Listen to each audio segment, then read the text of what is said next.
4 villes étudiantes sous-cotées et où c'est facile de trouver un appart. Il y a une étude qui a été menée pour connaître la tension locative des villes. En gros, c'est le ratio entre le nombre de demandes et le nombre d'offres d'appart. Il y a des villes où c'est hyper tendu. D'ailleurs, dis-nous en commentaire si tu veux qu'on parle des villes où c'est difficile de trouver un appart, et il y a des villes où c'est plus facile de trouver.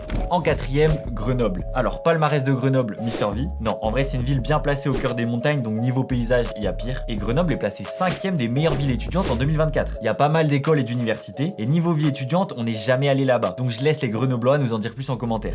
En troisième, Mulhouse. Très sous-côté Mulhouse. On entend toujours des gens mal parler de cette ville, alors que je vais te donner une stat. L'université de Haute-Alsace, donc l'université de Toulouse, c'est la fac qui a le meilleur taux de réussite niveau licence en France. Alors on met du respect sur Mulhouse s'il vous plaît. Et l'Alsace c'est trop beau. Au passage, si tu vas devenir étudiant ou que tu l'es déjà, abonne-toi, on t'aide à survivre aux études. En deuxième, Toulon. Ah les gars, c'est la Méditerranée là, c'est le rugby, c'est les copains. Niveau météo et ambiance, c'est le prime. Et c'est pas une petite ville en vrai, il y a 180 000 habitants. Après niveau formation, il y a qu'une université et quelques écoles. C'est peut-être aussi pour ça que ça attire moins d'étudiants, mais le cadre reste zinzin. Et en premier, Nancy. Classée 6e des villes étudiantes en 2023 les gars, devant Bordeaux ou Nice. Petite ville à taille humaine et un habitant sur 6 est étudiant. Et le coût de la vie est quand même moins cher que dans beaucoup de grandes villes.